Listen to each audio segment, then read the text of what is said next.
तैयार है, लेकिन हमें कैबिनेट मिनिस्टरशिप चाहिए। तो ये सुनने के बाद वो बोले ठीक है, और फिर उन्होंने जो ऑफर की थी इंडिपेंडेंट चार्ज, वो हमने नकार दी। ऐसा जो भी कल से बात हुई उसके बारे में ये सब हुआ है। और आज अभी 7:15 को मेरे ख्याल से सबको वोट सेरेमनी के लिए बुलाया है, इसमें हम भी जा रहे हैं एज एनडीए के मेंबर के नाते।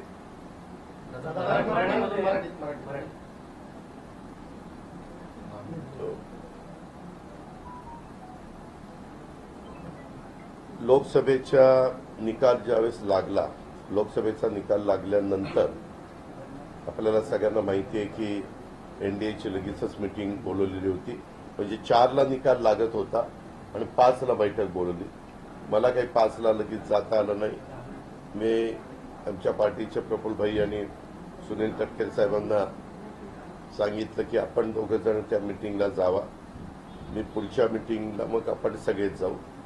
आणि त्या प्रकारे हे दोघं मीटिंगला गेले होते। त्याच्यामध्ये आपल्याला सगळ्यांना माहिती असेल की नितीश कुमार आणि चंद्रबाबू नायडू हे एनडीएचे मूळ सगळेच घटक पक्ष आहेत, परंतु त्यांची स्ट्रेंथ जास्त असल्यामुळं त्यांच्या दोघांच्या म्हणण्याला एक महत्त्व तिथं प्राप्त झालेलं होतं। आणि त्याच्या आधी मीडियामध्ये वेगवेगळ्या प्रकारच्या बातम्या येत होत्या, आपण पण सगळ्यांनी पाहिलेलं आहे। आणि त्यावेळेस स्वतः चंद्रबाबू नायडू आणि नितीश कुमार यांनी सांगितलं की ताबडतोब दिवस आता तुम्ही पुढे ढकलू नका, ताबडतोब एनडीएची बैठक घ्या। एनडीएच्या बैठकीमध्ये एनडीएचे प्रमुख या नात्याने, एनडीए दल के नेता या नात्याने आपण पंतप्रधान नरेंद्र मोदी साहेबांची निवड करू आणि ती निवड करून त्याच्याकरता सगळ्याच एनडीएच्या प्रमुखांना बोलवा, सगळ्या लोकसभा नवनिर्वाचित सदस्यांना बोलवा, राज्यसभेच्या सदस्यांना बोलवा। आणि तशा प्रकारची लगेचच मीटिंग माझ्या माहितीप्रमाणे 7 तारखेला झाली। 7 तारखेच्या बैठकीमध्ये आम्ही सगळेजण आलेलो होतो। तिथं 11 वाजता बैठक सुरू झाली, जवळपास 2 वाजेपर्यंत बैठक चाललेली होती।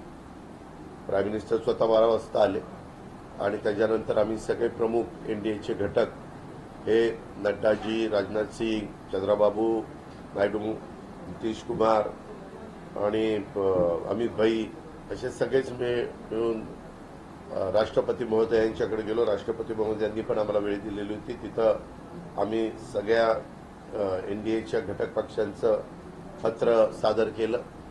त्याच वेळेस सगळ्या राज्यसभा आणि लोकसभेच्या सन्माननीय सदस्यांनी एनडीएच्या सही करून पाठिंबा देखील तिसऱ्यांदा देशाचे पंतप्रधान नरेंद्र मोदी साहेबांना करण्याच्या करता दिला।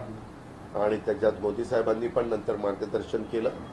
ती बैठक संपल्यानंतर मी आता सांगितलं तसं राष्ट्रपती महोदयांचा वेळ घेतल्यानंतर राष्ट्रपती महोदयांना मी विनंती केली की तुम्ही आता निमंत्रित करावं, फुल मेजॉरिटी आमच्याकडे आहे। आणि त्या पद्धतीनं त्यांनी सांगितलं ठीक आहे, मी संध्याकाळी याबद्दल मोदी साहेबांना वेळ देते। आणि त्यांनी मोदी साहेबांना वेळ दिली। मोदी साहेबांनी भेटल्यानंतर आजचा शपथविधीचा दिवस ठरला आणि आज आम्ही सगळेजण त्या शपथविधीच्या करता आलोय। एनडीएचे घटक या नात्याने आमच्याशी त्याच मीटिंगमध्ये स्वतः पंतप्रधानांनी सांगितलेलं होतं की सगळ्या घटक पक्षांच्या प्रमुखांशी, इतर त्यांच्या मान्यवरांशी चर्चा करत असताना आमच्या म्हणजे राजनाथ सिंगजी, अमित भाई आणि नड्डाजी हे तिघजण चर्चा करतील। तशा पद्धतीनं नड्डांच्या घरी वेळ दिला गेलेला होता आणि त्यांनी प्रत्येकाला वेळ देऊन सगळ्यांशी चर्चा केली। त्यावेळेस राष्ट्रवादी काँग्रेस पार्टीचा अध्यक्ष या नात्याने मी त्यांना सांगितलं की जरी आमचे लोकसभेला एकच जागा आलेली असली तरी राज्यसभेची पण एक जागा आहे आणि 2-3 महिन्यामध्ये आमच्या अजून राज्यसभेच्या 2 जागा वाढतायत। हे आम्ही त्यांच्या लक्षामध्ये आणून दिलं। म्हणजे टोटल स्ट्रेंथ आमची राष्ट्रवादी काँग्रेस पक्षाची 4 होतीये, तर त्यामध्ये आम्हाला एक जागा मंत्रिमंडळामध्ये मिळाली पाहिजे याची रिक्वेस्ट आहे। मुंबई, पुणे, नागपूर, मराठवाडा असो का विदर्भ, राजकीय, सामाजिक, शैक्षणिक क्षेत्र असो का क्रीडा, सर्वच घडामोडीचे विश्लेषण पाहायला विसरू नका. फक्त देशोन्नती न्यूजवर.